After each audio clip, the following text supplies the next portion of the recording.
Okay, step one, we're going to need to set up a VPS. For that, we're going to use an Irish company called CloudKicks.com, which is an Irish-based data center. It's got really, really fast connections to the States and to Europe.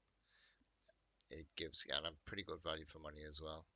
So, first of all, we need to log on to CloudKicks.com, cloud, and then hit the login button, which will bring us to here.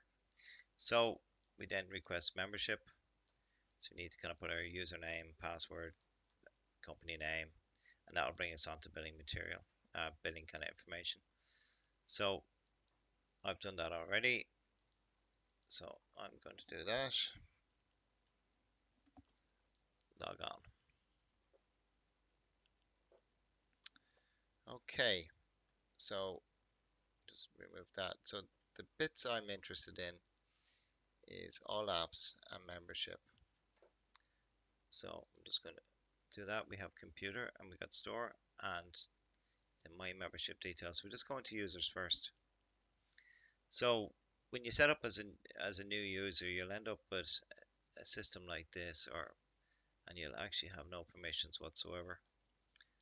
So you need to kind of go back and select yourself, and then make sure you give yourself access all areas essentially. Great. If you don't do that, you just won't get access to some of the menu options, and you'll be kind of scratching your head wondering what's going on. So anyway, that's all fine now. So we go back to all apps. So we go into the store, and the store is where we set up the compute kind of app. Now there's other apps in here, but we're not going to use them. So back into all apps, and then hit compute.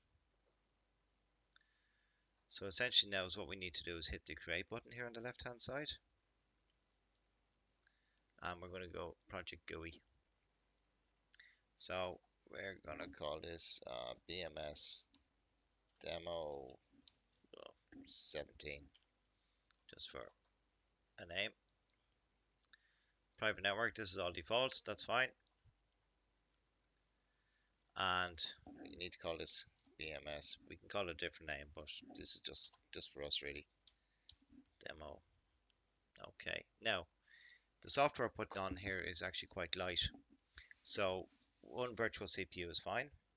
2 gigs of RAM is also fine. But the databases can get big, particularly if we put kind of a few of them on.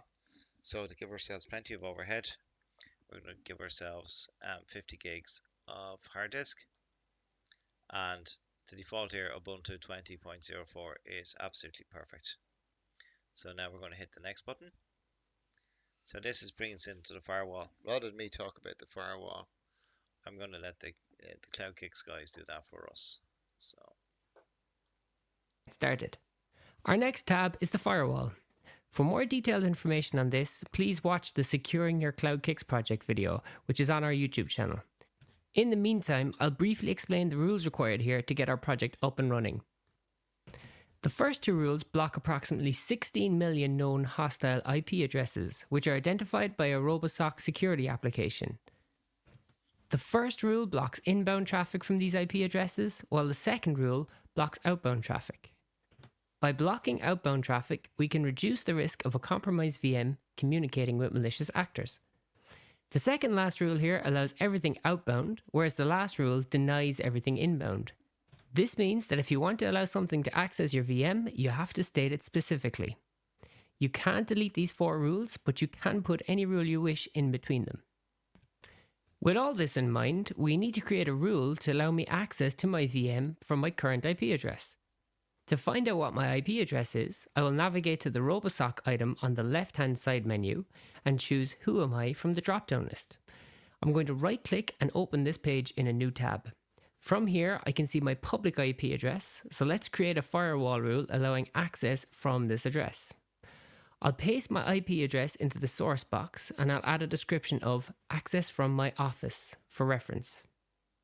I can leave the destination and protocol options as the defaults for now, and since we will be accessing our VM via SSH, I will choose port number 22. And that's it for our firewall rules. Clicking next will bring us to our summary page, and from here I can verify the details I have entered as well as see the cost of the project. This all looks good to me now, so I'm going to click build project. Okay, so essentially we need to add on a couple of extra ports over and above what the demo was, what that YouTube video was. So because we're going to have a kind of a web page that's going to be accessed from all areas, we'll put a star in there, and we need to kind of put our ports on. So the ports are essentially those. So we need FTP, SSH, Telnet, HTTP access to the MySQL database, and we also use an Amazon SES web service, which allows the project essentially to email out people if there's an issue with a temperature too high or temperature too low, or the database goes down or whatever. So we're just going to put down from outside.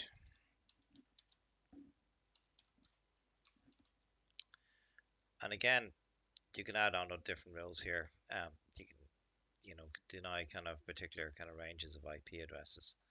But for us at the moment, that's fine. And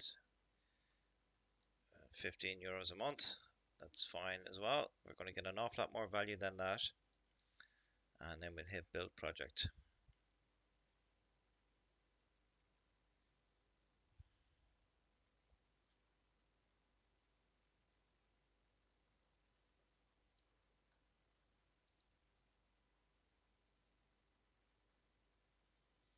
So there we are. So just remove that. So that's going to be our new IP address. Now it will take maybe an hour or so to get the kind of the login and password from email, and then we can log in to that via PuTTY.